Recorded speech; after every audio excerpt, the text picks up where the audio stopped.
Right, quick one. Everyone thinks computer animation starts with Pixar. Fella walks in, switches on a computer, out comes Toy Story. Not even slightly true. I know it's not true, that's why I said it. Before Pixar, somebody had to solve a much stupider problem first. A machine that only understands 0 and 1 had to be taught what a line is. And it was this man that did it. That's him.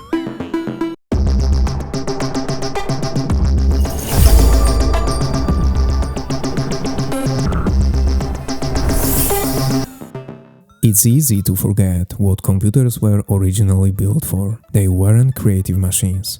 They were calculators. They solved equations. They guided astronauts to the moon. But if you wanted to create an image, a computer wasn't the tool you would choose. In the early 1960s, computers couldn't create images. They barely understood interaction itself, until one graduate student wondered, what if the computer understood what I was drawing? That question changed everything. 1963. Ivan Sutherland, a 25-year-old graduate student, sits down at the TX2, one of the most advanced machines on Earth, and starts writing a program that lets him draw on a screen with a light pen. He calls it Sketchpad. At first glance, it looks surprisingly simple. A light pen, a computer screen, simple geometric shapes. Nothing that would seem revolutionary today. But Sketchpad's real breakthrough wasn't that it could draw. It was that it understood what a drawing was. A line wasn't just something displayed on a screen. It was an object in mathematical space built from relationships rather than pixels, which meant two lines could be told to stay perfectly parallel, no matter how many times you moved them, resized them, or redrew everything around them. Whoa! So the whole revolution started with this? Essentially. Looks a bit like a torch. It's not a torch.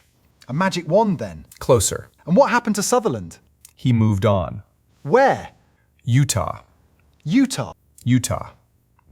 After Sketchpad, Sutherland's influence moved far beyond a single program. In 1964, at just 26 years old, he was named director of ARPA's Information Processing Techniques Office, the division founding the era's most ambitious research into computer networks, artificial intelligence, and interactive graphics. A few years later, a researcher named David Evans invited him to the University of Utah.